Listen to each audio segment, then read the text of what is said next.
Saan naman kayo galing dalawa? Kanina pa kayo wala? Tay, nangalakal po kami ni Jay. Ito nga po ang pinagbentahan namin, oh.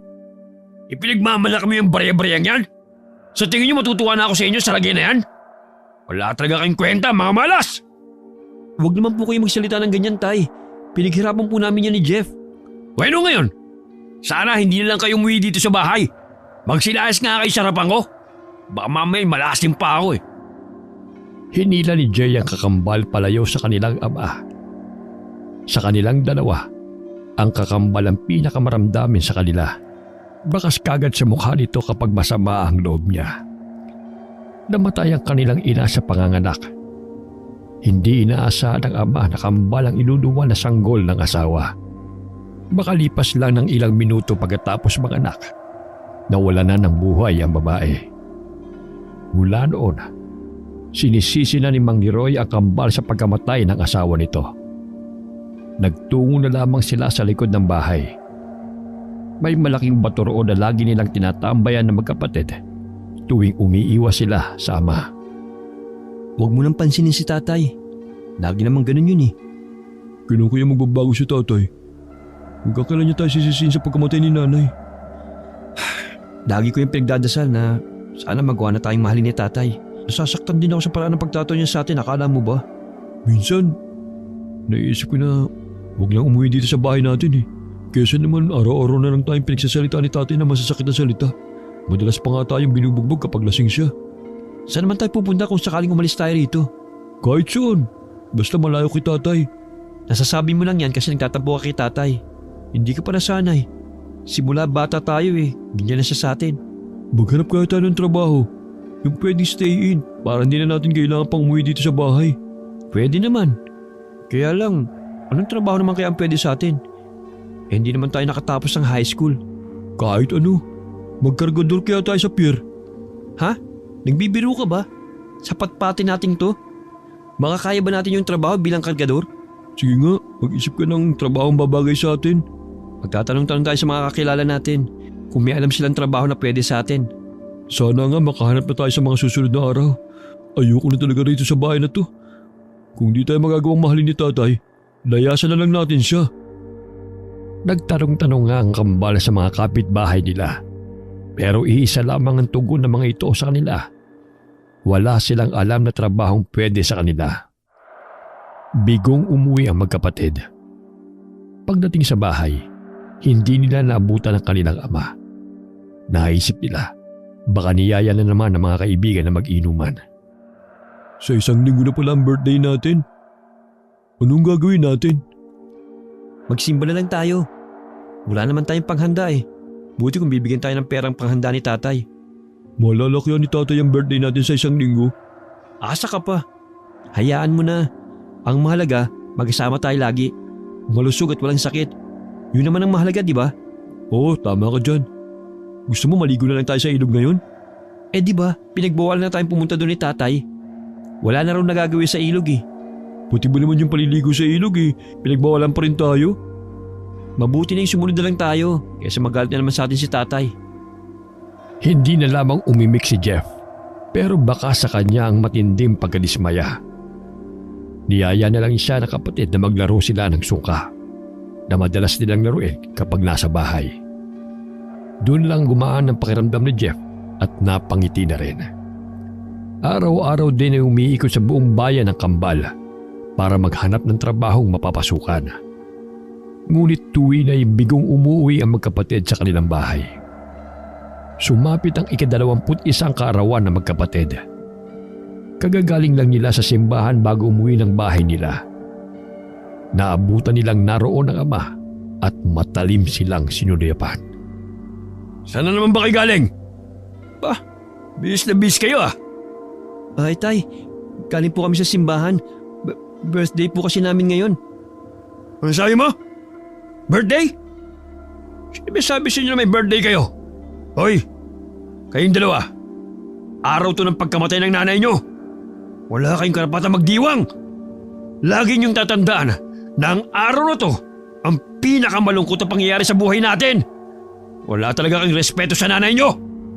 Eh hindi naman po kami nagsasaya tay eh. Nagsimba lang po kami.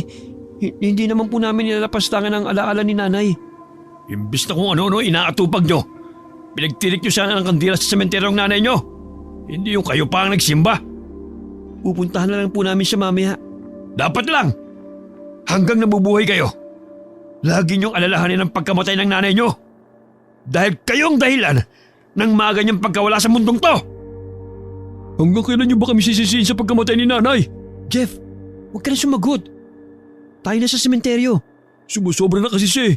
Sa araw-araw na ginawa ng Diyos, wala na siyang ginawa kundi ang sisihin tayo. Tawagin tayong malas. O bakit? Totoo naman ah. Kung hindi dahil sa inyo, sana hanggang ngayon buhay pa rin sila Gring. Wala po kaming kasalanan sa nangyari kay nanay. Kung pwede nga lang po kaming mamili ng pamilya, hindi namin gugustuhin na ikaw maging tatay namin. Animal ka? Sumasagot ka pa ha? Wala ka pa nga ipinagmamalaki, akala mo kung sino ka nang sumagot? Hindi ko na po matiis ang pagtrato niyo sa amin. Masaol pa sa hype ang tingin niyo sa amin. Ah, ganun? Ayop pala ha? Sige, ipapatikim ko sa iyo kung paano ko tratuhin ang isang hayop. Bago pa makahuma ang kambal, isang bigwas ang pinakawalan ng ama kay Jeff. Bumalandra naman ang binata sa lupa. Nasindak naman si Jay na bahagya pang natulala bago dinaluhan ang kakambal. Itinulak naman siya ng kanyang ama na naging dahilan para matumba siya. Muli nitong pinaulanan ng sunod-sunod na suntok ang anak hanggang dumugo ang bibig at ilong nito. Umawat naman si Jay. Hinawakan sa bewang ang ama at pilit itong inilalayo sa kakambal. Dahil malaking lalaki ang ama at pareho silang payat ng kakambal, hirap si Jay na hilahin palayo ang ama sa kambal. Isang kapitbahay naman ang nakakita sa pangyayari ang lumapit at umawat sa kanilang ama. Si Jay naman ay dali-daling dinaluhan ng halos hindi na gumagalaw na kakambal. Bitiwan mo ko! Lulumpuhin ko ang animal na yan! Walang utang na loob! Sana kayo na lang ang namatay! Hindi ang nanay nyo! Tay, maawa na po kayo sa kakambal ko. Anak niyo rin po kami. Hindi po namin kagusto ng nangyari kay nanay. Walang may gusto sa nangyari sa kanya. Dapat kasi, isa lang ang magiging anak niya. Kung di ba naman naging kambal pa kayo, hindi niya tuloy kinaya ang pagluluwal sa inyo. Salot kayong dalawa sa buhay namin mag-asawa. Sana lang talaga, namatay na lang kayo at sila Gring ang nabuhay. Pilit pang kumala sa kapitbahay na lalaki si Mang Leroy. Matalim pa niyang tinignan ito bago naglakad palayo. Tinulungan naman ng lalaki si Jay na maitayo at madala sa loob ng bahay ang kakambal. Kumuha naman kagad si Jay ng gamot para gamutin ang mga pasa at sugat ng kakambal. Hindi ko na kaya makasama si tatay dito sa bahay. Papatay niya tayo sa galit. Hindi kita sinisisi. Pero sana hindi mo lang sinagot-sagot si tatay ng ganun. Tignan mo tuloy yung nangyari sa'yo. Paano? Sumusobra na kasi siya eh. Hindi ba niya naiisip na masakitin sa atin na walang nanay na nakagisnan? May punto ka naman. Kaya lang sarado ng pag-iisip ni tatay. Siguro mas mabuting tanggapin na lang natin na ganun ang trato sa atin ni tatay. Basta ako, alis na ako rito. Bahala ka kung gusto mong sumama. O magtitiis ka na lang dito na kasama si tatay. Siyempre sasama ako sa'yo. Kung nasaan ka, naroon din ako. Hindi tayo pwede maghiwalay. Alam ko naman yun eh. Tayo na lang ang magkakampi sa mundong to. Ayan. Tapos ko nang gamutin yung mga sugat mo. Huwag ka muna magkikikilos ha. Dito ka na lang muna sa kwarto. Ako na lang ang bahala sa gawain dito sa bahay. Tumangulang si Jeff sa kapatid. Hanggang lumabas na ito ng kwarto na tanging kurtina lamang ang tumatabing. Nang gabing yun, sila lamang ang magkasama sa hapunan. Happy birthday, Kambal! Parati mong tatandaan na mahal kita. At kahit anuman ang mangyari, nandito lang ako para sa'yo. Maligayang karaman din sa'yo, Kambal. Sana, nasaan man ngayon si nanay? Gabay niya sana tayo palagi. Tsak yun. Natatanda mo ba yung sinabi ni Aling Lourdes noon? Mas pinili daw ni nanay na siyang mawala kaysa sa atin. Ganun niya tayo kamahal. Oo nga. May isa pa pala akong hiling. Sana makahanap na tayo ng trabaho. Huwag ka mag-alala.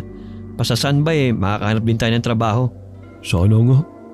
Ang mabuti pa bilisan na natin kumain. Baka mamaya maabutan mo tayo ni tatay. Tsaka gusto ko na rin magpahinga. Kumikirot na naman yung mga sugat ko Mamaya ikukuha kita ng gamot para maitapal mo dyan sa sugat mo. Tsaka, hindi naman niya kagad mawawala Tisi mo na lang muna. Hindi na sumagot si Jeff. Ipinagpatuloy na lamang niya ang pagkain. Napapangiwi pa rin siya sa tuwing ibubuka ang bibig para sumubo. Masakit din tuwing lumulunok siya. Hanggang humiga na ang kambal, hindi pa rin dumarating ang kanilang ama. Tiyak na nasa inuman na naman yun. Panalangin nila na sana hindi sila mapagbuntunan ng galit nito pag-uwi. Hindi naglaon. Nakatulog na rin ang magkapatid. Sadya yatang magkarugtong ang puso't isipan ng kambal. Dahil ng mga oras na yon, parehong nananaginip ang dalawa. Pareho rin ang laman ng kanilang panaginip. Isang babae ang kumakausap sa kanila sa panaginip. Anito, yun na ang tamang panahon. Marami pang sinasabi ang babae na hindi nila maunawaan. Samantala, ng mga oras na yon, pauwi naman na si Mang Leroy sa kanilang bahay. Pasuray-suray pang naglalakad ang lalaki habang pasipol-sipol. Dahil sa kalasingan, sa kakahuyan siya napasuot pauwi sa bahay nila. Lalo tuloy siyang napadayo. Sa hindi malamang dahilan, bigla na lamang siya nakaramdam ng kakaibang kilabot.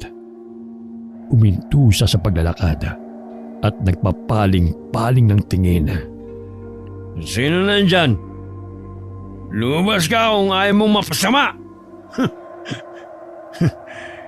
Sino naman kayang lalabas pa ng ganitong oras? Maliban siyempre sa akin. Hindi na lamang pinansin ni Mang Leroy ang kakaibang nararamdaman ng mga oras na yon. Naisip niya na dala lamang yon ng kalasingan. Malapit na siya sa palikong daan kung saan matatanaw na niya ang kanilang bahay. Nang bigla sa kanang bahagi, lumitaw ang isang malaking bulas na isang nilalang. Tila yun aso na nakatayo. Mabangis ang anyo nito. May mapupulang mga mata at mahabang kuko. Napatitig si Mang Leroy sa mahabang bibig nito na may matatalas na ngipin at dalawang pangil. Sunod-sunod ang paglunok ng laway ni Mang Leroy. Tila biglang nawala ang kalasingan niya. Nagtutumiling din sa utak niya na aswang ang nasa harapan niya ng mga sandaling yun. Nang humakbang ito palapit sa kanya, wala sa loob na napatras din siya. Akmang kakaripas na siya ng takbo nang bigla siya nitong lundagan sa likod at walang pasubaling dinukot ang puso niya. Habang hinahalukay ang laman loob ng lalaki, napalingon ang nilalang sa bagong dating. Tila nag-aanyaya ito na saluhan siya sa pagkain sa laman loob ni Mang Leroy. Kinabukasan, isang tagaraw nang nakadiskubre sa katawan ni Mang Leroy. Hindi naman makapaniwala ang magkapatid sa sinapit ng ama. Sa tulong ng mga kapitbahay, matiwasay na naipalibing ng magkapatid ang kanilang ama. Ngayon wala na si tatay. Wala nang mananakit sa atin at magsasalita ng masasakit. Kung magsalita ka, parang natutuwa ka pang namatay si tatay Siyempre nalulungkot din ako. Pero aaminin ko na parang nawalan din ako ng tinik sa lalamunan. Tuloy na tayo naging ulila. Paano na tayo ngayon? Anong paano? Noon pa naman parang na rin tayong ulila sa paraan ng pagtrato sa atin ni tatay. Tayo naman talagang bumubuhay sa mga sarili natin May trabaho nga si tatay noon, pero kulang pa sa pang-inom niya. Iba pa rin kasi kapag nandiyan lang si tatay, kahit na baliwala lang tayo sa kanya. Simula ngayon, huwag na natin pag-usapan si tatay. Maghahanap tayo ng trabaho para buhayin natin ang mga sarili natin. Oo nga pala, nakalimutan kong banggitin sa'yo. Sabi ni Mang Hermie, may pamilya raw na taga ibang lugar na nakabili sa malaking bahay na ibinenta dito sa atin. Naghahanap daw ng kasambahay. Baka daw gusto natin. Kailan niya sinabi sa'yo? Nung buro ni tatay. Nawala lang sa isip ko kasi nagluluksa pa tayo. Tara, puntahan na natin ngayon. Baka nangangailangan pa sila ng mga tao. Ha? Pupunta na tayo? Hindi ba pwedeng tapusin muna natin yung pasyam ni tatay?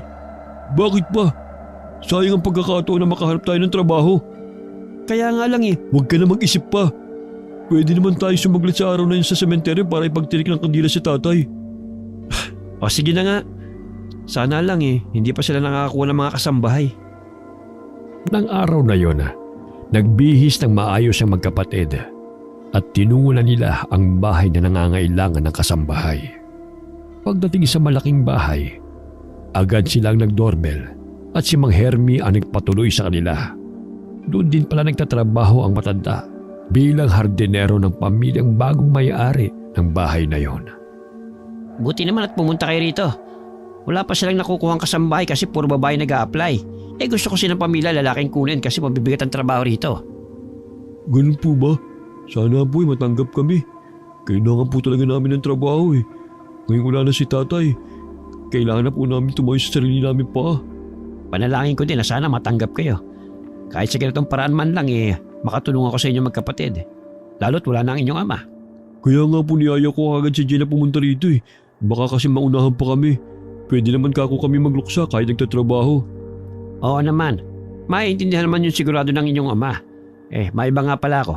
Ano sinabi ng mga nag-iimbestigang pulis na nangyari sa ama nyo? Wala pa po kaming balita eh. Pinapasa Diyos na lang po namin kung ano man po yung nangyari kay tatay. Sa totoo lang mga iho, isa ako sa mga nakakita sa bangkay ng ama nyo.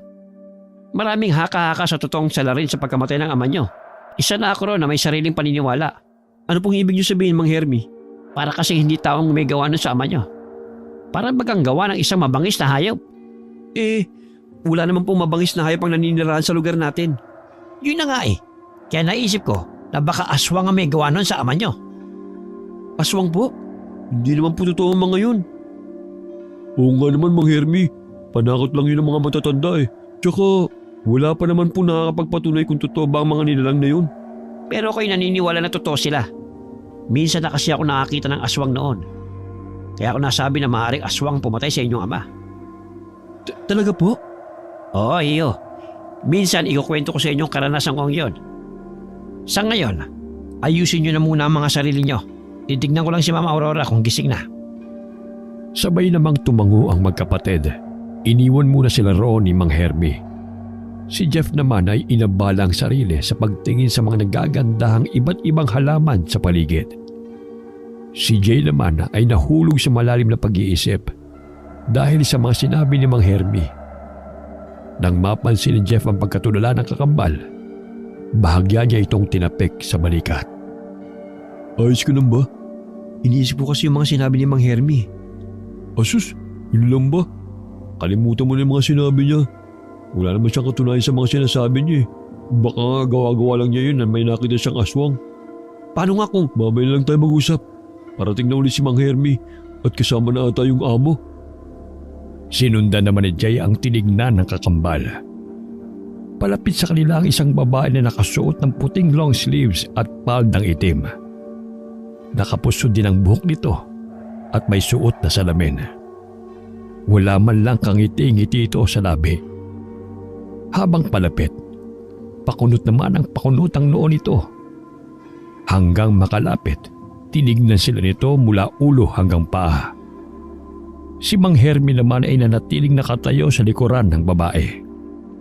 Kung ganon kambal kayo, ang sabi lang kasi ni Hermie, magkapatid ang nandito.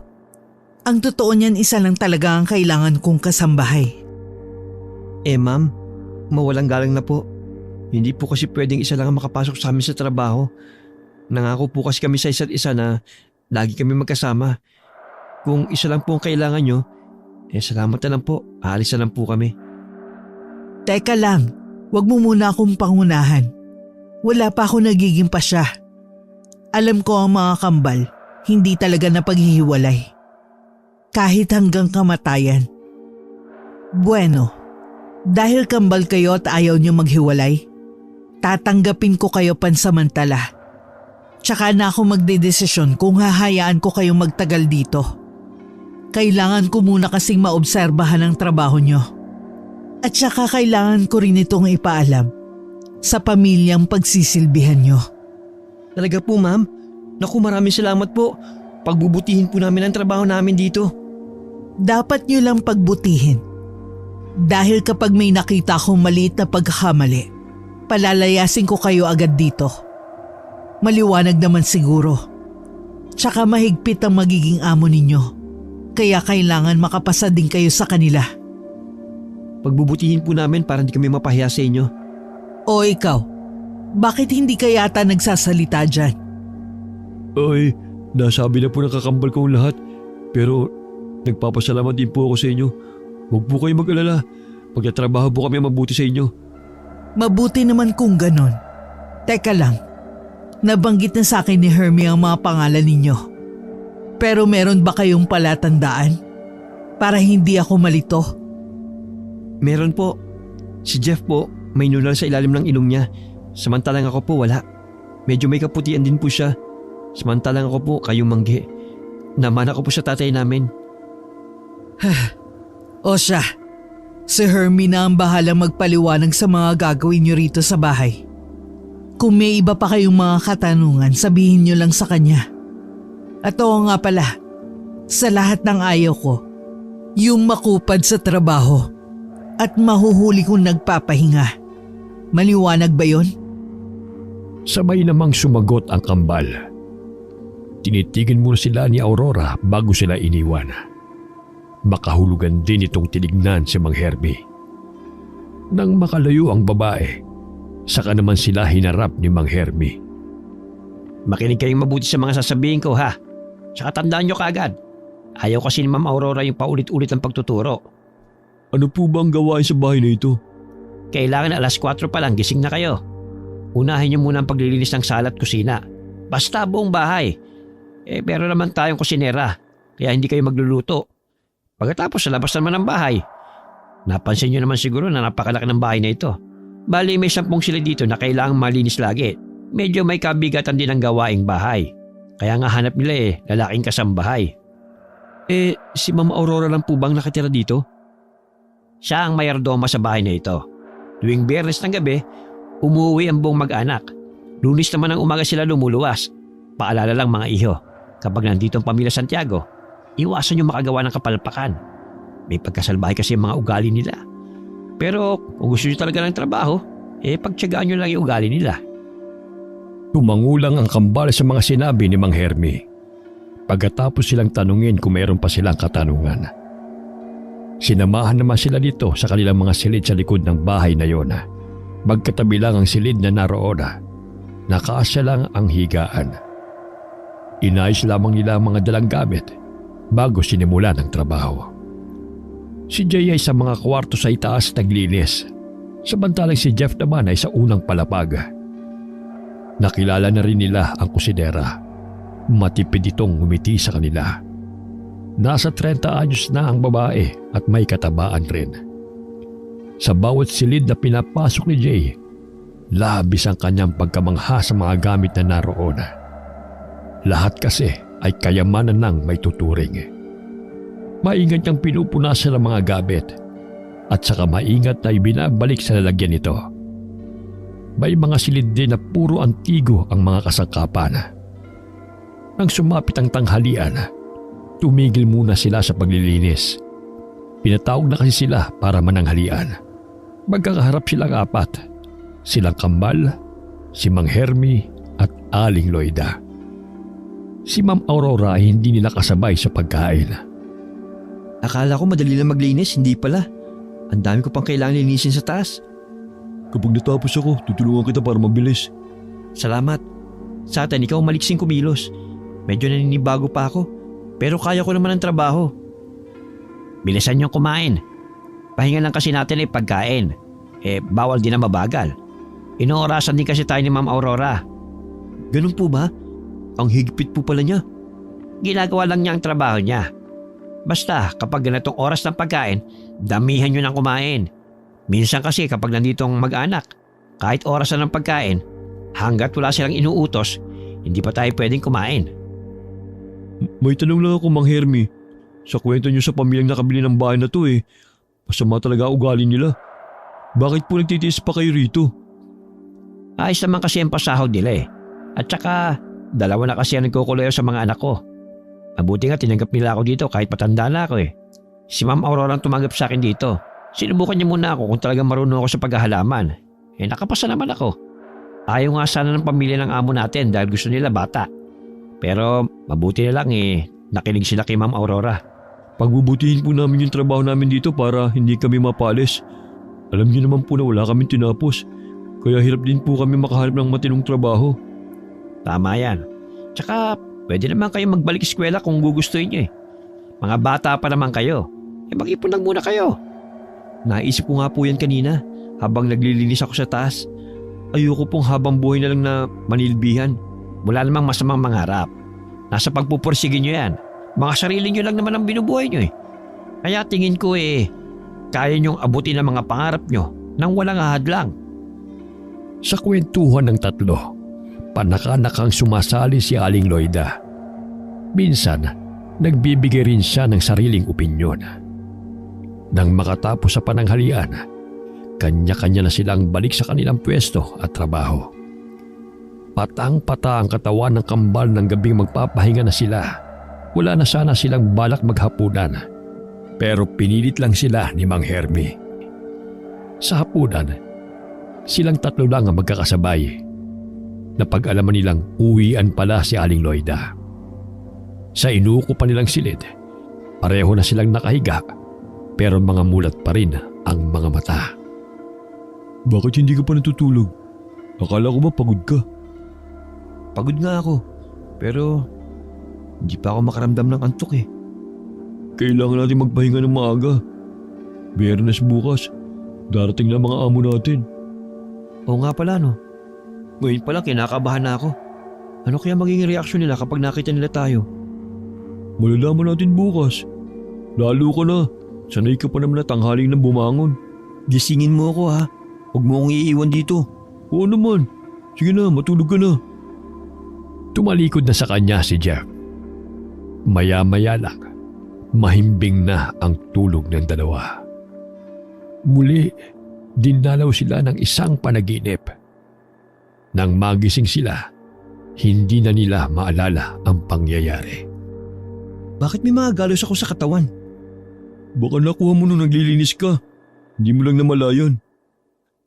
Baka nga. Marami rin kasi akong binuhot kahapon eh. Mabuti pang lumabas na tayo. Ilang minuto na lang, 4:00 na. Gising na rin kaya si Mang Hermie? Oo. Kanina ko pa siya nadidinig sa kabilang silid eh. Ha? Lakas naman ang pandinig mo ngayon ha. Tahimik ba kasi? Kaya lahat ng kalos ko sa paligid nadidinig ko. Kaya ayusin mo lang sarili mo. Sumunod na nga si Jay. Ang kakambal ay kanina pa nakapag-ayos dahil nauna na itong magising.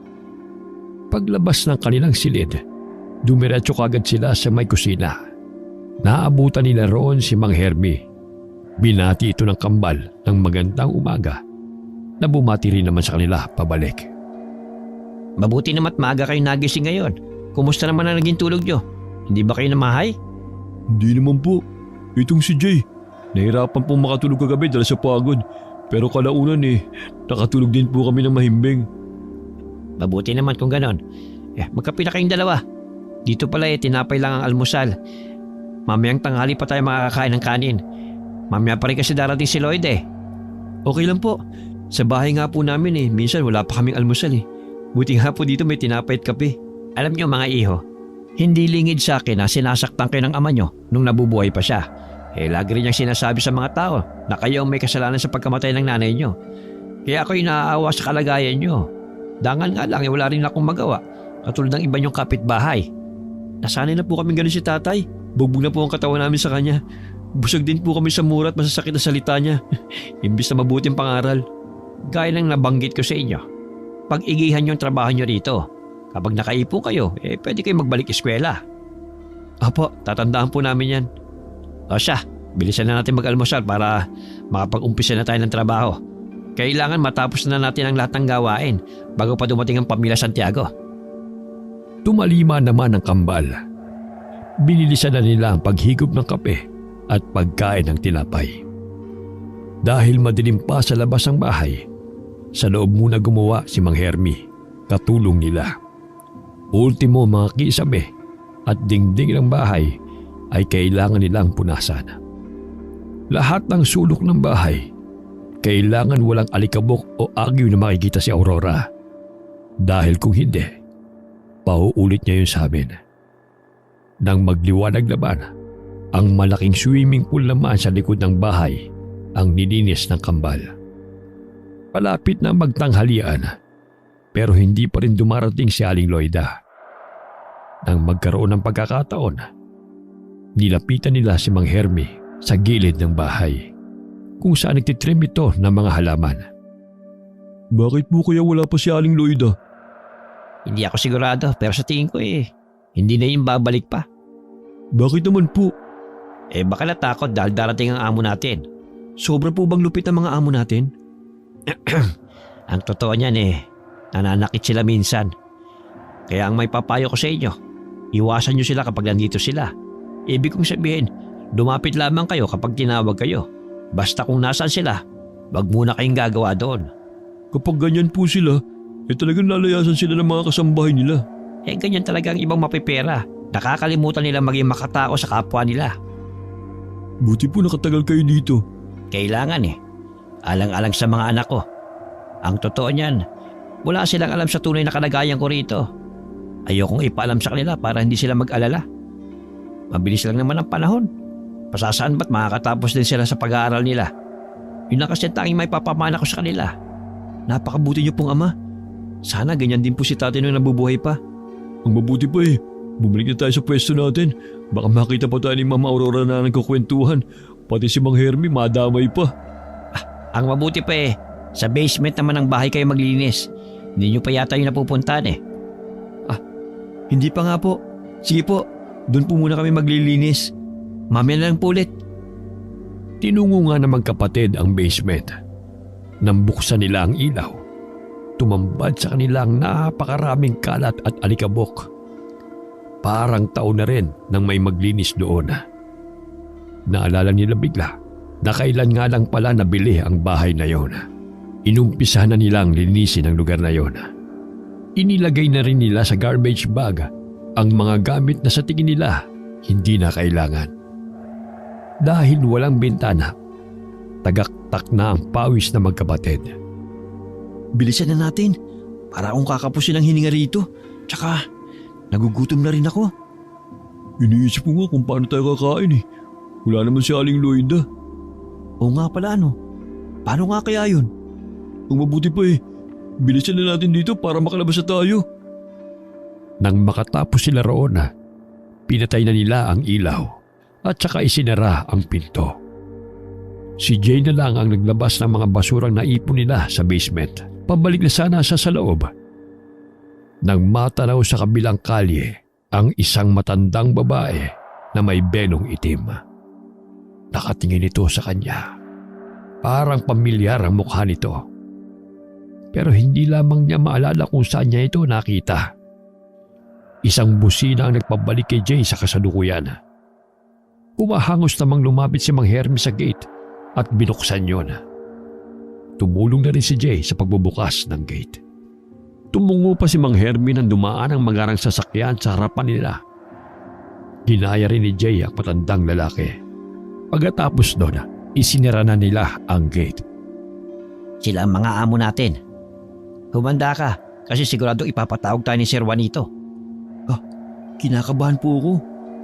Pero sana po maging maayos naman ang pakikiharap nila sa amin ni Jeff. Huwag ka magpapalata na kabado ka. Lalo ka nilang sisindakin oras na makita lang natatakot ka.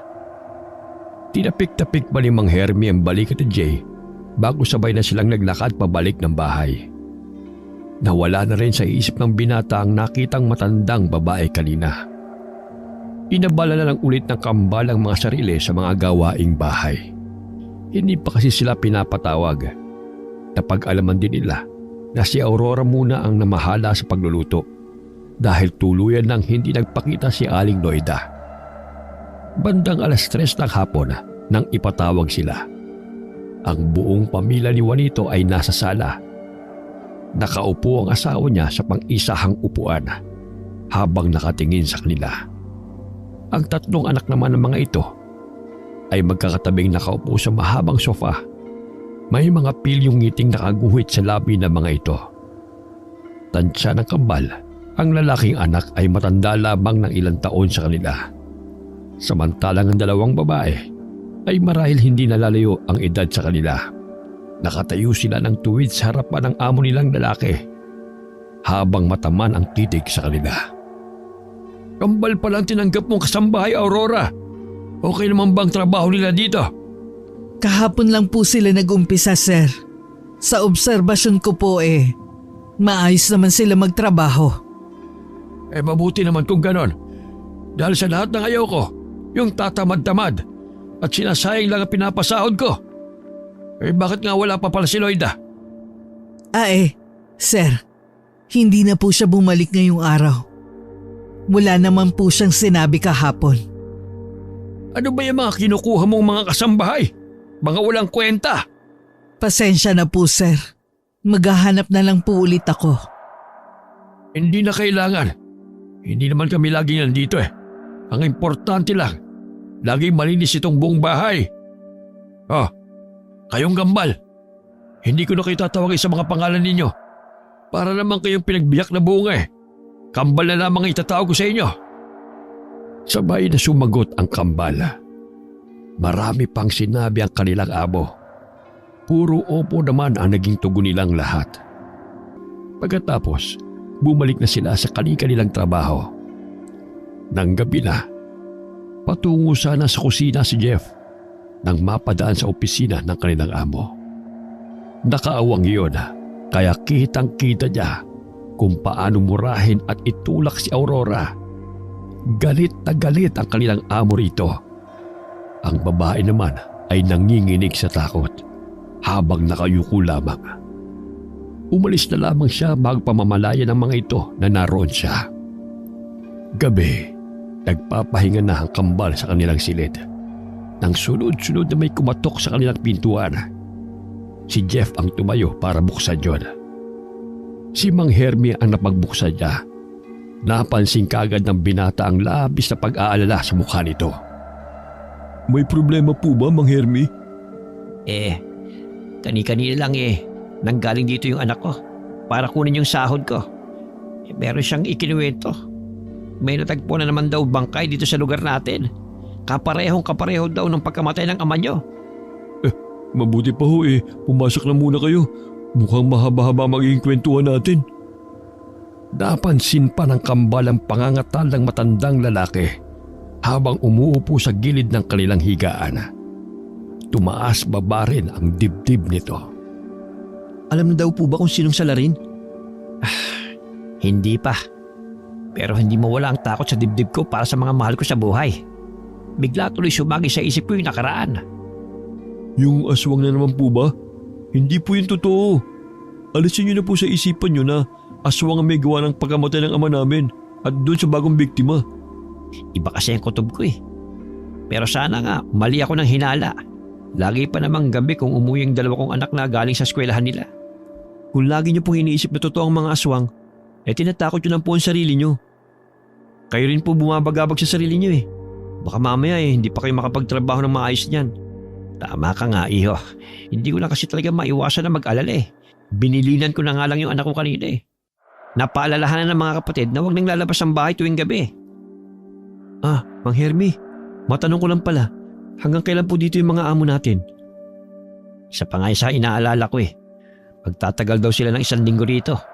Kaya kayo, maging maingat kayo sa mga kilos nyo para hindi nyo anihin ang galit nila. Nakita ko nga po kanina kung paano murahin ni Sir Juanito si Ma'am Aurora. Ano kaya ang kinagalit niya? Kahit naman kasi simpleng pagkakamali lang patinding magalit si Sir. Ilang beses ko na yung naranasan sa kanya. Gusto na rin niya sana akong tanggalin noon. Pero nakiusap lang ako. Lahat lulunukin ko basta wag lang ako matanggal sa trabaho. Ang swerte naman po ng mga anak niyo sa inyo. Sana po balang araw suklian nila yung sakripisyo niyo sa kanila. Mababait yung mga anak ko. Sabi ko nga sa dalawa wala akong may papamana na kahit na ano. Wala rin akong hinihinging kapalit kung sakali. Ang isang hiling ko lang, kung sakali na hindi na ako makapagtrabaho pa, tulungan nila yung mas nakakabata nilang kapatid. Maghilaan sila pataas para lahat sila yung masenso. Napakaganda po ng pangaral niyo sa kanila. Nakakaingit sila sa pagkakaroon ng tatay na katulad niyo. Alam ko na malaki ang pagkukulang sa inyo ng ama nyo. Kaya kung sakali man na kayo naman ay magkapamilya, huwag nyo ipaparala sa magiging anak nyo ang naranasan nyo sa tatay nyo. Ako po wala nang balak na magkaroon ng pamilya. Ewan ko lang po dito kay Jay. Hindi ko pa yun naiisip. Marami pa akong plano sa buhay. Tuparin nyo muna mga pangarap nyo sa buhay bago nyo isipin ang paglagay sa tahimik. Siya, mayon ko na kayo. Naabala ko pang pamamahinga nyo. Bukas na lang ulit tayo magkwentuhan. Yun lang naman ang sinadya ko Nang tumayo na si Mang Herbie, si Jay naman ang tumayo at inihatid pa sa may pintuan ng matandang lalaki. Nang maisara yun at humarap na sa kakambala, nakahiga na ito at nakapikit. Hindi ka man lang ba naapektuhan sa sinabi ni Mang Hermie? Bakit naman ako maapektuhan? Alam mong ibig kong sabihin. Pwede ba? Matulog na lang tayo. Bukas kailangan pa natin gumising na maaga. Gusto ko na umalis dito. Kailangan natin ng trabaho. Ba't ka aalis? Hindi pa ba halata ang dahilan ko? Demonyo ang amo natin. Parang si tatay. Basta gawin lang natin ang trabaho natin dito. Kapag pinagalitan tayo, huwag na lang natin pansinin. Tsaka sabi naman ni Mang Hermie, iwasan na lang natin sila para hindi tayo mapansin. Madaling sabihin yan, pero mahirap magtimpi. Pigilan mo yung sarili mo. Lagi mong itanim sa isip mo na amo natin sila. Hindi naman umimik si Jeff. Tumalikod na lamang siya sa kapatid para matapos na ang kanilang pag-uusap. Si Jay naman ay naiiling na lamang na humiga na rin sa tabi nito. Kinabukasan, maaga na namang gumising ang kambal. Sakto lang napalabas naman si Mang Hermie sa silid nito.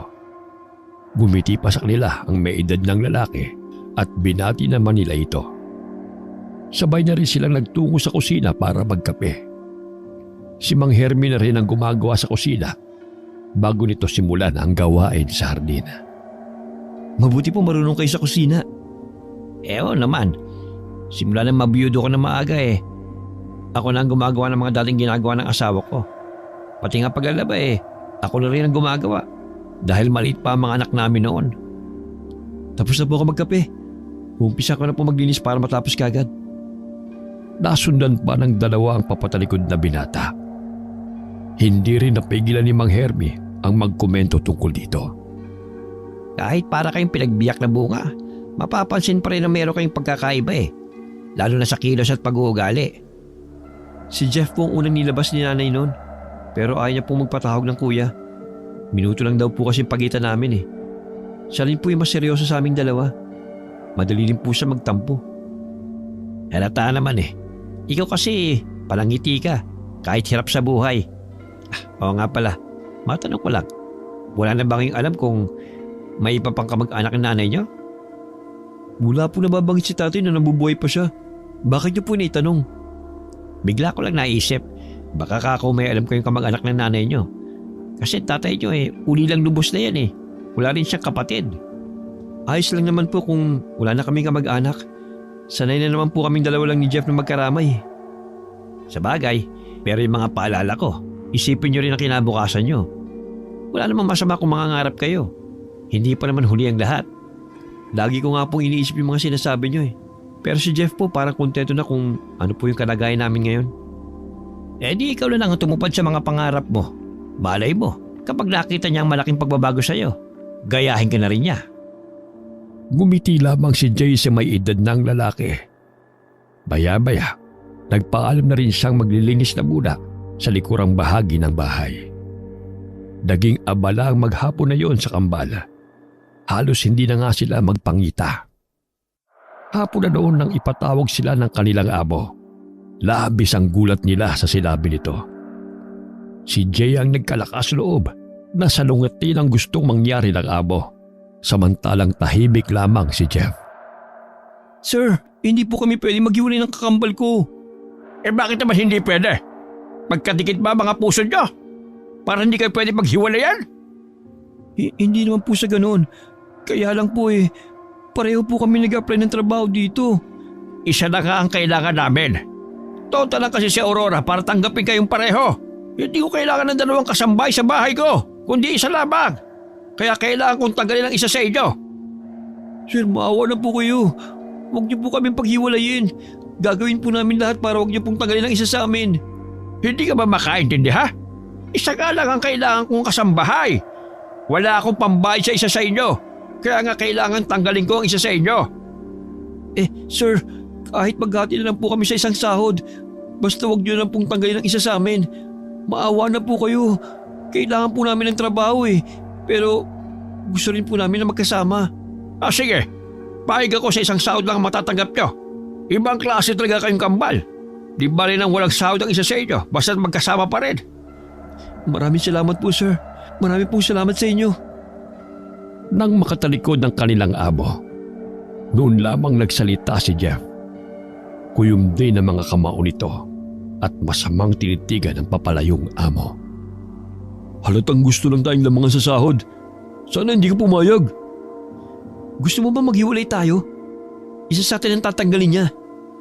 Di pa rin nating layasan kaysa magtrabaho tayo sa ganyang klaseng amo. Alam mo, mahirap maghanap ng trabaho ngayon.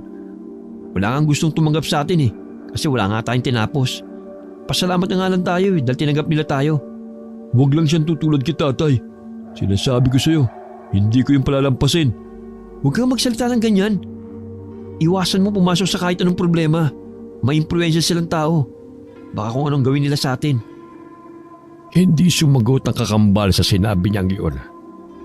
Hindi tuloy maiwasan ang binata na kabahan habang nakatingin sa kakambal. Nababasa niya kasi sa aura nito ang galit. Tila ang kalupitan na dinanas nila sa kamay ng ama ay nakikita nito sa kanilang amo. Habang tahimik ang buong gabi, parehong nagising ang magkapatid. Parehong naliligo sa sariling pawis. Nanginginig din ang kanilang buong katawan. Parehong nanlilisik ang mapupula nilang mga mata. Ilang sandali lamang lumabas sila ng kanilang silid. Nang mga oras na yon, nagising din si Mang Hermi.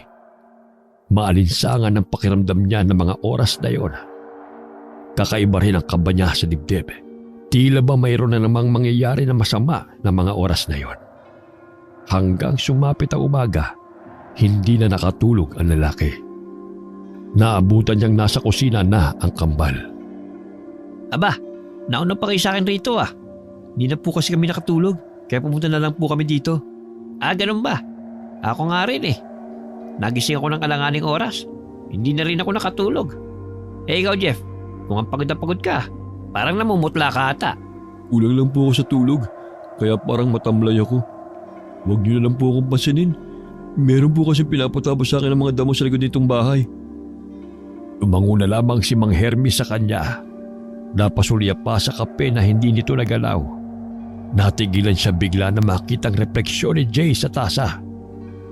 Bigla niyang binawi ang tingin doon at napasulyap sa mukha ng binata. Bakit po? Ba't ganyan ang itsura niyo? Para kayo nakakita ng multo wala to. Katulad niyo, ulang din ako sa tulog kaya ako ganito. Ang mabuti pa magluluto na ako ng almusal ng mga amo natin. Maaga raw luluwas ang magkakapatid Hindi raw matagalan ang buhay dito sa probinsya. Sina Sir Juanito at asawa lang niya maiiwan dito. Mamaya tulungan mo ako sa pag-aayos at pagsisilbi sa kanila Opo. Tawagin niyo lang po ako pag kailangan niyo na tulong ko. May gagawin lang po ako sa labas. Bandang 6:00 nang tawagin siya ni Mang Hermi. Anumang sandali raw, lalabas na ang kanilang amo sa kanilang kwarto. Tinulungan niya ito sa pag-aasikaso sa lamesa. Ilang sandali pa, dumulog na sa hapagkainan ng 3 magkakapatid at ang ama nila. Ang kanilang ina, sa pagkakarinig niya sa usapan ng mga ito, ay tulog pa. Habang kumakain ng mag-aama, nasa tabi lamang si Jay habang hawak ang pitsil ng tubig. Hinihintay kung kailan sesenya sa mga ito para hingin ang kanyang serbisyo. Matapos ang almusal ng mga ito, umalis na rin ang 3 magkakapatid. Tinulungan naman ni Jay si Mang Hermi sa pagliligpit ng kusina. Naapatda silang pareho nang marinig ang galit na tinig ng kanilang amo. Agad silang lumabas ng bahay. Sa hardin naroon si Jeff habang paulit-ulit na pinapalo ng baston ng kanilang amo. Tama na po sir, maawa po kayo sa kakambal ko. Hindi ko kayo pinapasahuran para maging tama sa pamamahay ko! Ano po bang ginawa ng kambal ko? Anong ginawa niya, ha? Nahuli ko nagpapahinga. Dapat talaga tinanggal ko na isa sa inyo eh. Patawarin niyo na po siya sir. Masama lang po kasi ang pakiramdam niya eh. Kaya po siguro nahuli niyo siya nagpapahinga saglit. Pero masipag po ang kambal ko. Ngayon lang naman po ito nangyari. Hindi yun ang dahilan para maging tamad siya. Ayoko nang maulit to. Dahil kung hindi, pareho ko kayong tatanggalin. Maliwanag ba? Opo, maliwanag po sir. Hindi na po maulit ang nangyari. Tinapunan pa sila ng matalim na tingin bago tumalikod. Si Mang Hermie naman, noon lamang nagkalakas loob na lumapit sa kanila. Ayos ka lang ba, Jeff? Oo, wala lang to. Ano ba kasi nangyari? Masama ba talaga ang pakiramdam mo? Ang mabuti pa magpahinga ka muna sa silidyo. Masama nga po, pero kaya ko naman po magtrabaho. Tapos ko na rin po yung gawain ko. Nagpahinga lang po ako sandali. Doon po ako nahuli ng amo natin. Wala pa nga po atang 1 minuto ako nakakaupo eh. Nagpapaliwanag po ako pero pinagpapalo niya na ako ng baston. Ganun talaga ang amo natin. Maski ako nakaranas na rin ng kamay na bakal sa kanilang mag-asawa. Sa susunod, iwasan mo na lang magkasalubong kayo ng landas ng amo natin. Lagi ka na niya kasing pag-iinitan. Mabuti pa, sasalid ka na muna. Ako nang bahala sa mga trabaho mo rito. Tingin ko kasi, hindi magandang lagay mo eh. Ang mabuti pa ihatid mo na ang kakambal mo sa inyong silid. Inalalayan na ni Jay ang kambal sa paglalakad. Si Mang Hermie naman ay nakasunod ang tingin sa kanila. Kanina, habang nakikiusap si Jay sa kanilang amo at siya naman ay pinapanood ang nangyayari, hindi niya tiyak pero parang nakita niya ang pamumula ng mga mata ni Jeff. Naghatid yun ng kakaibang kilabot sa kanya. Iwinaksi na muna niya ang nakita at bumalik na sa ginagawa. Nang gabing yun, kumatok si Jay sa pinto ni Mang Hermie. Humihingi sa kanya ng tulong ang binata dahil lalo umanong lumala ang sakit na kakambal. Ano ba kasi ang nangyari? Mataas ba ang lagnat ng kakambal mo? Oho, baka po dahil sa impeksyon sa sugat. Sugat? Paano magkakaroon ng sugat ang kapatid mo? Saka ko na lang po ipapaliwanag sa inyo. Tulungan niyo po muna ako sa kakambal ko. Hindi ko na po alam ang gagawin ko eh. Nang suriin ni Mang Hermie ang kalagayan ng kakambal niya, noon niya nakita ang malaking hiwa ng sugat nito sa may likurang bahagi. Nangingitim na rin yun. Nag-aalala siyang tumingin sa mukha ni Jay. Hindi ko alam kung paano gagamutin ang kapatid mo, iyo. Ang mabuti pa dalhin na natin siya sa manggagamot na si Kaigme. Paano po tayo makakalabas ng gate? Baka po mahuli tayo ng amo natin. Huwag niyo kong dalhin sa manggagamot na yun. Pakiusap. Dito lang ako. Teka, may mga halamang gamot sa likod nitong bahay. Kukuha ako para maitapal natin sa sugat mo. Kaya lang kailangan pa rin natin na madala ka sa ospital o di ka sa manggagamot. Mabilis na lumabas ng silid nila si Mang Hermie dala ang flashlight. Makaraan ng ilang minuto, bumalik ito na may dala ng iba't ibang halamang gamot. Tumulong na rin si Jay. Nagpakulo siya ng dahon ng bayabas at yun ang kanyang pinanglangga sa sugat ng kakambal. Nang matapos, parehong tagaktak ang pawis nila. Mahimbing na rin ang tulog ng kakambal. Maraming salamat po sa inyo, Mang Hermie. Kung hindi dahil sa inyo, hindi ko na alam ang gagawin ko. Wala yun, iho. Ngayon, sabihin mo nga kung paano nagkasugat ang kakambal mo. Kasi po, aksidente po kasing nataga ko si Jeff. Ha? Totoo ba yan? Pinaglaruan niyo ba ang mga gamit sa kusina? Opo. Ginamit po namin minsan nung naglinis kami sa labas. Sa susunod, mag-iingat na kayo. Baka mamaya mas malala pa dyan ang mangyari. Opo. Hindi na po namin pakikilaman ang mga itak sa kusina. Magpapahinga na muna ako sa kabilang silid. Katukin mo na lang ako kapag may kailangan ka. Sikapin mo rin matulog. Kailangan mo rin yon. Nang makabalik sa silid niya si Mang Hermi, napaisip ang lalaki sa rason ng binata. Hindi kasi siya kumbinsido sa sinabi nitong dahilan kung bakit nagkasugat ang kakambal. Pakiwari niya, may mas malalim pang dahilan na pilit lamang nitong pinagtatakpan. Kinabukasan, pinuntahan muna ni Mang Hermi ang kabilang silid. Nakaupo na si Jeff sa higaan nito, pero halata pa rin ang panghihina. Kung hindi mo pa kaya magtrabaho, dumito ka na lang muna. Kami nang bahalang magpaliwanag sa amo natin. Baka po kayo naman ang mapagalitan ng amo natin. May sa demonyo pa naman yun. Kung mapapahamak kami dahil sa pagtatakip sa iyo, hayaan mo na. Ganun talaga. Ipagpasa Diyos na lang natin ang mga bagay-bagay. Matapos bilina ni Jay ang kakambal, sumabay na siya kay Mang Hermi sa pagpunta sa kusina. Pareho pa silang kabado habang pinagsisilbihan ang mag-asawa nilang amo ng umagang yun. Inakatigan pa rin talaga sila ng tadhana. Dahil lang araw na yun, paluwas ang mag-asawa dahil meron umanong aayusin ang mga ito sa isa sa mga negosyo nila. Baka raw kinabukasan na ang balik ng mga ito. Nagbili na lamang ang kanilang amo na ayusin nila ang paglilinis ng bahay dahil may gaganapin na malaking okasyon sa bahay na yon sa mga susunod na araw. Nang makalis ang mag-asawa, tsaka lang nakahinga na maluwag ang dalawa. Habang abala sa pagpupunas ng mga kasangkapan sa sala si Jay, lumapit naman si Aurora. Nasaan ang kakambal mo? Kanina ko pa siya hindi nakikita. Meron po ba kayong papagawa sa kanya? Ako na lang pong gagawa. Siya na lang ang uutusan kong gumawa. Hindi ka pa tapos sa ginagawa mo rito. Okay lang po. Babalikan ko na lang po yung mga ginagawa ko dito pagkatapos ang pinapagawa nyo. Teka nga lang, nasan ba kasi ang kakambal mo? Meron ka bang tinatago? Kasi po kahapon pa po may sakit si Jeff. Maliwala po kayo. Kahit tignan niyo pa po siya sa silid namin. Matama naman siyang tinitigan ni Aurora. Tila binabasa kung nagsasabi ba siya ng totoo.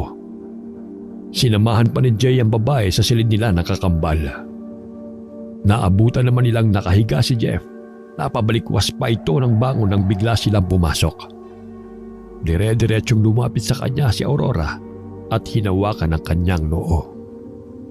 Napapaso namang binawi kagad nito ang kamay. Ang taas nga ng lagnat mo. Anong iniinom mong gamot? Wala pa nga po pero ginamot na po siya ni Mang Hermi kagabi ng mga halamang gamot. Paano siya gagaling kung walang iniinom na gamot? Sumunod ka sa akin.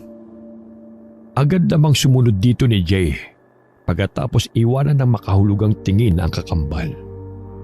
Binigyan siya ni Aurora ng mga gamot at sinabi rin ito kung ilang beses yun iinumin sa maghapon. Nagbilin din ito na pakainin muna ang kakambal bago pa inumin ng gamot. Laking pasasalamat ni Jay rito. Noon niya napagtanto na mabait naman pala ang babae. Mukha lang itong strikta, pero maging ito ay nakakaranas din ng kalupitan mula sa kanilang amo. Inabot pa ng 3 araw bago umuwi ang kanilang amo. Kaya nang dumating ang mga ito, kahit papano ay magaling na si Jeff. Magagaang lang na trabaho ang ginagawa nito para hindi mabinat. Samantalang si Mang Hermi naman, tuwing gabi, lagi na niyang pinapakiramdaman ang kabilang silid kung nasaan ang kambal.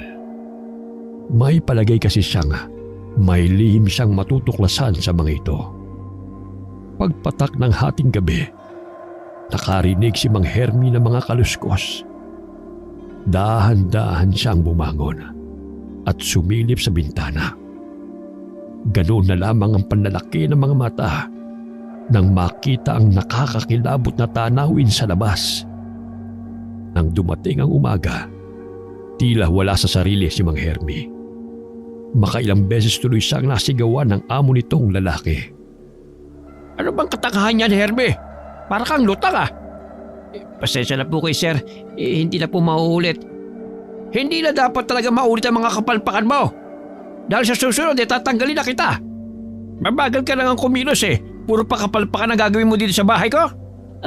Opo, sir. Hindi na po talaga mauulit. Sige na. Balis ka na sa harapan ko. Katuluyan pa masira ang araw ko sa'yo.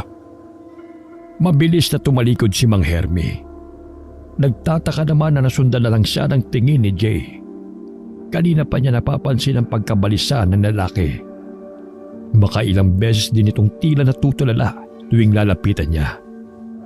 May pagkakataon din na nagigitla pa ito.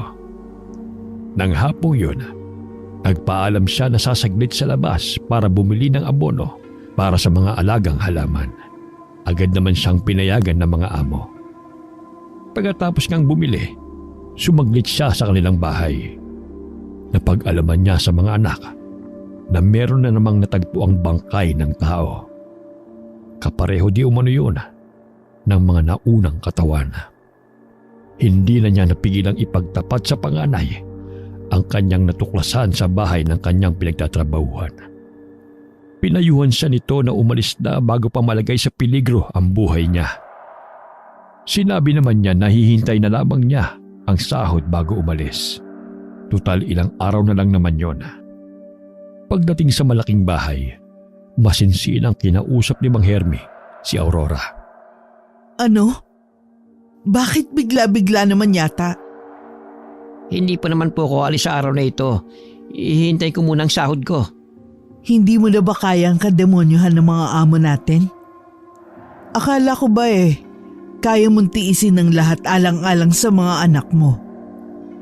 Oho, kaya kong tiisin ang lahat ng kalupitan ng mga amo natin. Pero hindi ang natuklasan ko sa bahay na ito. Anong ibig mong sabihin? Tsaka ko na ho sasabihin sa inyo. Sa ngayon iwasan niyo munang lumabas sa gabi kahit anong mangyari. Hindi kita maintindihan. Ano ba natuklasan mo sa bahay na to? May nagmumulto ba? Aba, nauna pa ako sa'yo rito. Pero wala naman akong kakaibang napapansin dito. Basta mahirap ipaliwanag. Baka hindi rin po kayo maniwala sa akin. Kahit ano pa yan, kapanipaniwala man o hindi, sabihin mo pa rin sa akin. Akmang magsasalita na sana si Mang Hermie nang mahagip ng mga mata niya ang isa sa kambal. Muling tumikom ang kanyang bibig. Nandito lang po pala kayo, Mang Hermie. May itatanong po sana ako sa inyo. Ha? Ano yun, iho? Itatanong ko lang po kung saan ilalagay yung mga malalaking halaman sa paso na dumating. Huwag ka lang muna magbuhat. Kami na lang ang bahala ng kambal mo sa pagbubuhat ng mga mabibigat. Kaya ko naman ho eh. Salamat nga po pala sa tulong nyo. Hindi na ako kailangang dalhin sa manggagamot. Wala yon. Siyempre magkakasama tayo sa bahay na ito eh. Sino ba magtutulungan? Oo nga po. O paano po? Maiwan ko na kayo. Mukhang seryoso ang pinag-uusapan nyo eh. Mamaya na lang po ulit. Nang makalayo ang binata, muling nagtanong si Aurora sa lalaki. Sa kanyang pagtataka, lalong bumakas rito ang matinding takot. Tingin pa niya, namutla pa ito. Sagutin mo na ang tinatanong ko. Ano ba yun? Tsaka na ho natin yan pag-usapan. Malakas ang pakiramdam nila. Baka mamaya, kahit may araw pa malagay sa alanganin ng mga buhay natin. Hindi na hinintay ni Mang Hermie na makapagsalita si Aurora. Agad na niya itong iniwan at bumalik sa kanyang ginagawa. Abala ang lahat dahil nalalapit na ang araw ng okasyon. Maraming iniuutos sa kanila ang mga amo. Halos gabi-gabi ring balisa si Mang Hermie. Tuwing nakakarinig ng mga kaluskos, palihim siyang sumisilip sa may bintana. Muli, nasasaksihan niya ang kakilakilabot na tanawing yun. Napansin din ng kambal na hindi na gaano nakikipag-usap sa kanila si Mang Hermie. Bihira na rin itong sumabay sa kanilang pagkain. Napansin ko parang umiiwas sa atin si Mang Hermie. Baka naman alam na niya yung sikreto natin. Nung isang araw, seryoso sila nag-uusap ni Ma'am Aurora. Anong gagawin natin? Baka may makaalam na ng totoo nating pagkatao. Kung gusto mo, siya lang sunod natin eh. Wag! Para namang wala kang utang na loob niyan. Nakalimutan mo na ba yung kabutihang ginawa niya sa atin? Ikaw naman, hindi ka na mabiro. Siyempre hindi ko gagawin yun, no? O nga pala, nakita ko ulit yung matandang babae na lagi nagpapakita sa akin sa labas ng gate. Kauri natin siya. Sabi niya, malayo siyang kamag-anak ng nanay natin. Gusto niyang sumama na tayo sa kanya. Sasama tayo sa kanya. Pero may kailangan muna akong gawin. Ano naman yun? Imbis na sumagot, ngumiti lamang na makahulugan si Jeff sa kanya. Bigla naman siyang kinabahan sa kakaibang kislap ng mga mata na nababasa niya sa kakambal. Isang araw bago ang okasyon, mas lalong naging abala silang lahat. Ang okasyon pa lang yun ay para ipagyabang ng mga amo sa mga kamag-anak nila ang bahay na nabili.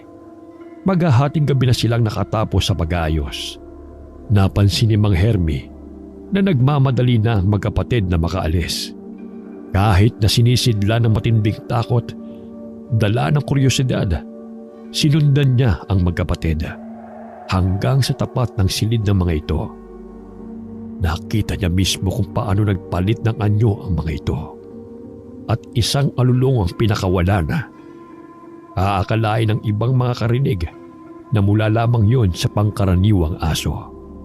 Nang nawala ang dalawa, tsaka lang pinakawalan ni Mang Hermie ang pinipigilang hininga. Totoo nga talaga ang mga aswang. Katulad ng nakita ko noon. Diyos ko po, iligtas niyo po kami sa kapahamakan.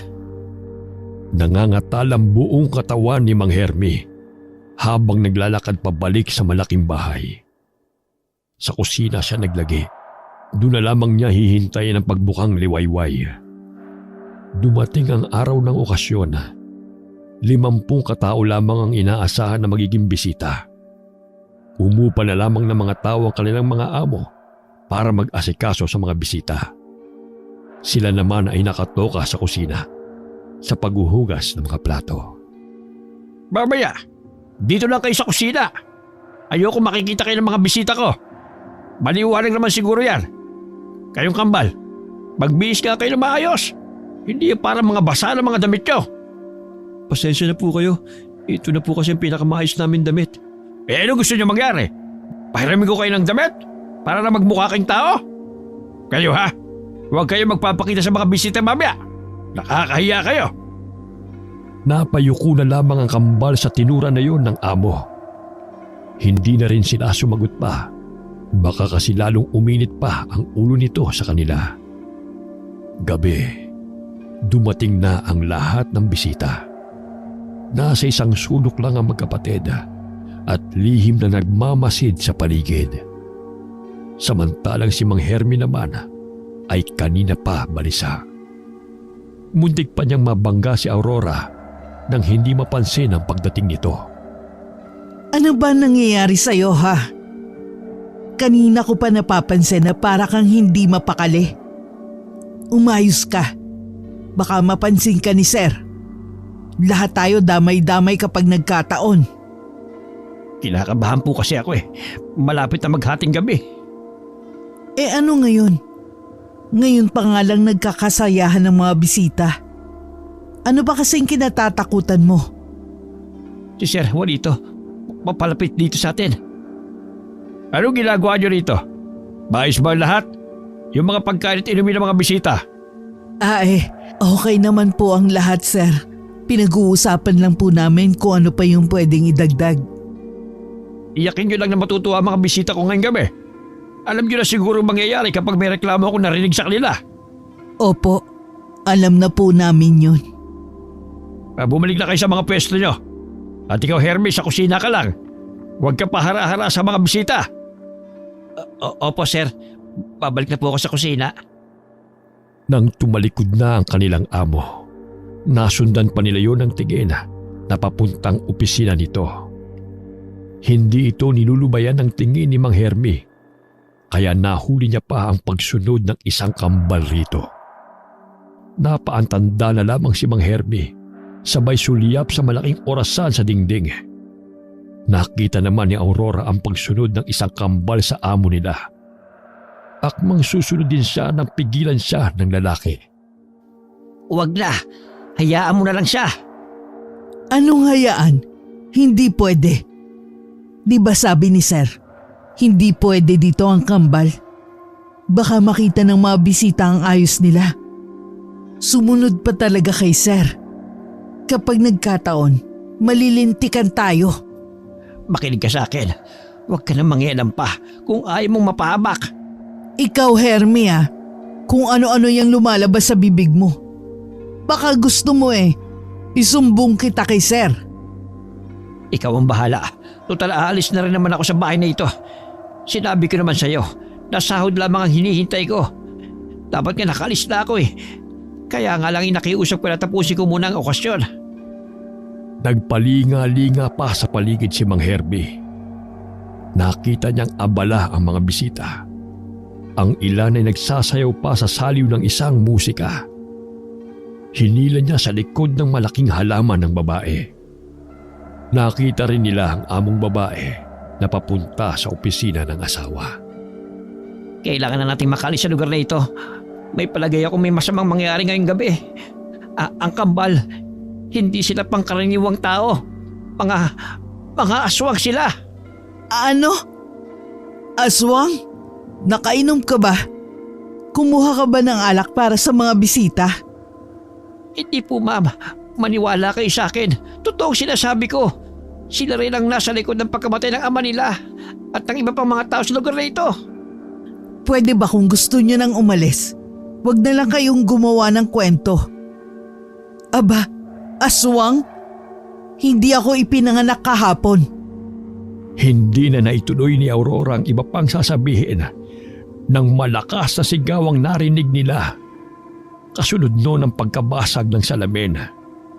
Agad silang nagtungo sa opisina ng kanilang amo. Naabutan nilang nakasalampak sa sahig ang among babae, tulala habang may itinuturo. Nang sundan nila ang itinuturo niya, halos bumaliktad ang sikmura nila sa nakita. Naliligo sa sariling dugo ang amo nilang lalaki. Wakwak ang dibdib hanggang sa tiyan. Nakalabas pa ang ilang laman loob nito. Dilat ang isang mata, habang isa ay nakalawit naman. Nagsidatingan na rin ang ilang bisita at lahat sila ay nasindak sa nakita. Isang sigaw naman ang muling gumulantang sa lahat. Sigaw yun ng isang anak ng kanilang amo. Hinila na ni Mang Hermie ang kamay ni Aurora. Saan tayo pupunta? Aalis na tayo sa bahay na ito. Nariyan lang sila para maghiganti sa mga amo natin. Baka pati tayo madamay. Nagkakagulo na ang mga bisita. Mula kung saan, biglang sumulpot ang anak na panganay ng kanilang amo. Punong-puno ng dugo ang ulo nito. Makikita ang matinding sindak sa mukha nito. Iniangat pa nito ang kamay na tila humihingi ng tulong. Nang lalapitan na sana ito ni Mang Herbie, isang nakakatakot na nilalang ang dumaklot dito. Hindi na napigilan ni Aurora ang magtititili dahil sa matinding takot. Agad naman siyang hinila ni Mang Herbie hanggang makalabas sila ng gate. Totoo ba yung nakita natin? Totoo ang aswang. Sabi mo ang kambal ang aswang. Pero paano? Mababaliw na yata ako. Sinabi ko naman sa inyo, ma'am. Kitang-kita mismo ng dalawang mata ko na nagbago sila ng anyo. Mahirap paniwalaan, pero totoo sila. Saan na tayo pupunta ngayon? Hindi kaya sundan nila tayo? Ayoko pang mamatay. May pamilya pa ako na kailangan kong tulungan.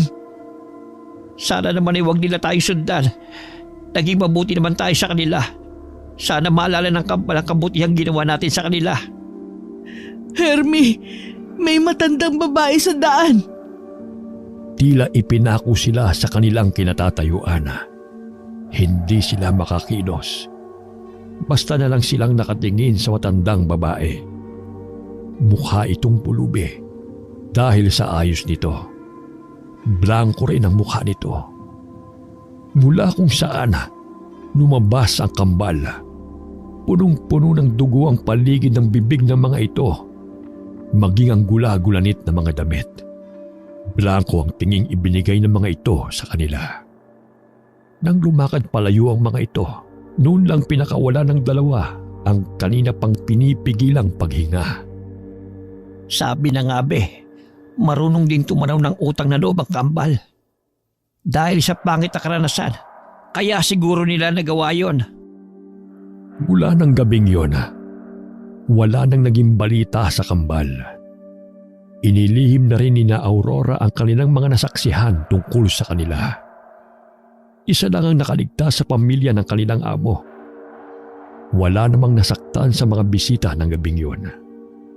Wala rin makapagpatunay kung talaga bang aswang ang umatake sa pamilya o isang mabangis na hayop.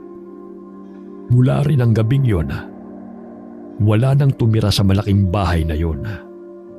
Hanggang maging usap-usapan na pinamamahay na di umano yon ng iba't ibang elemento.